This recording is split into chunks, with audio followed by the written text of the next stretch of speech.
अब हर घर में रावण बैठा, इतने राम कहाँ से लाऊं। ओम शांति। महानवमी की, नवरात्रि के इस पावन पर्व की आप सबको बहुत बहुत बधाई हो। और कल हम सबके लिए दशहरा आ रहा है। जैसा कि शब्द है दशहरा, 10 हरा, यानी 10 सिरों को हरने वाला, 10 सिरों का खात्मा करने वाला। ये दशहरे वाले दिन रावण का पुतला बना करके जलाया जाता है, साथ में कुंभकर्ण, मेघनाथ आदि का भी जलाया जाता है। लेकिन हम विशेष तौर पर बात करते हैं रावण के इस 10 सिर के। रावण के 10 सिर किस चीज़ का प्रतीक है? ये 10 विकारों का प्रतीक है। हर नर में और हर नारी में 5-5 विकार हैं: काम, क्रोध, लोभ, मोह, अहंकार। इसके अलावा ईर्ष्या, द्वेष, नफरत, तेरा मेरा, आलस, अलवेलापन, ये सब विकारों में आ जाते हैं। तो ये वही रावण के 10 शीश दिखाए हैं। इसलिए रावण वास्तव में कोई व्यक्ति नहीं, रावण बुराइयों का प्रतीक है। आज हर व्यक्ति के अंदर किसी न किसी मात्रा में रावण प्रवेश है। तो कहते हैं कि एक बार एक बच्चे को राम बनाया गया और सामने रावण का बुत था बहुत बड़ा, और बच्चे को कहा गया था कि 5 बजे आपको तीर चलाना है, जिसको राम बनाया गया था।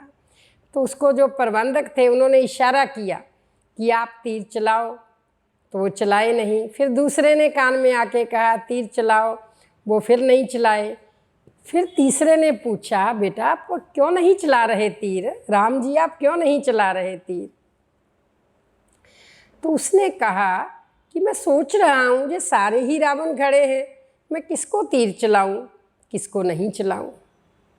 तो इसलिए किसी ने कहा कौन कौन सा रावण फूकेंगे, घर घर में ही रावण है, अर्थात बुराइयाँ हैं। तभी आप देखेंगे इसकी बहुत बड़ा सिंबल है कि दिन प्रतिदिन रावण का बुत बहुत बड़ा बड़ा बनाया जाता है, बड़ा बड़ा जलाया जाता है। जबकि कोई व्यक्ति का तो एक बार अंतिम संस्कार हो जाता है तो उसको हर साल जलाने की बात नहीं। अगर आज सरकारों के या दुनिया में एक दूसरे के विरोध के भी पुतले जलाए जाते हैं, तो जिंदा व्यक्तियों के पुतले ज़्यादा बार जलाए जा सकते हैं। मरे हुए व्यक्ति को तो एक बार अंतिम संस्कार कर दिया तो हर रोज़ जलाने की बात ही नहीं है, हर साल जलाने की बात नहीं है।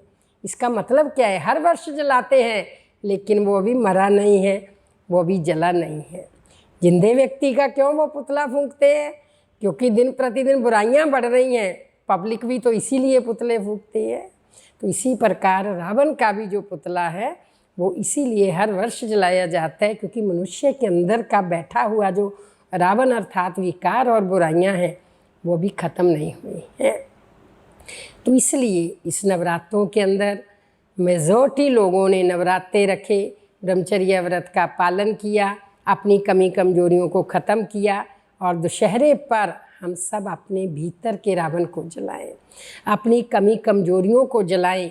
ये सच्चे अर्थों में हमारा दशहरा मनाना हो जाएगा, सार्थक हो जाएगा, और इसका लाभ परिवार को, समाज को और संसार को भी होगा। तो इसलिए हर रस्म जो हम करते हैं इसके पीछे छुपे हुए जो आध्यात्मिक रहस्य भगवान बताता है वो हमारे लिए समझने बहुत ज़रूरी होते हैं। तो इसलिए कुछ इस अंदाज में हम इस बार दशहरे को मनाएं। ऐसे ही जैसे कुंभकर्ण के लिए भी कहते हैं 6 मास सोता था, 2-4 दिन जागता था, खा पी के सो जाता था, नींद का प्रतीक दिखाते हैं। तो आज का मानव अज्ञानता की नींद में सोया पड़ा है, उसके कान में ज्ञान अमृत डाला जाता है, उसको उठाया जाता है, वो थोड़ा बहुत सुनता है फिर सो जाता है अज्ञानता की नींद में। तो ये सारी वास्तव में हमारी ही कहानियाँ हैं। और घर के अंदर भी जैसे मंदोदरी भी समझाती थी रावण को, तुम ऐसा मत करो, सीता को मत रखो, छोड़ दो, बहुत अच्छी बातें समझाती थी। ऐसे हम लोगों को भी ये ध्यान देना है कि अपने घर के अंदर अगर एक व्यक्ति थोड़ा नहीं ठीक चल रहा तो दूसरा व्यक्ति उसको अच्छी शिक्षा दे, उसको अच्छा बनाए, अच्छे वाइब्रेशन दे। कोशिश करके समाज को अच्छा बनाने के लिए हमें खुद को गुणवान बनना होगा। फिर हमें हर वर्ष दशहरा नहीं मनाना पड़ेगा। अगर हम एक बार अपनी बुराइयों को ख़त्म कर दें, ये संसार सतयुगी संसार हो जाएगा।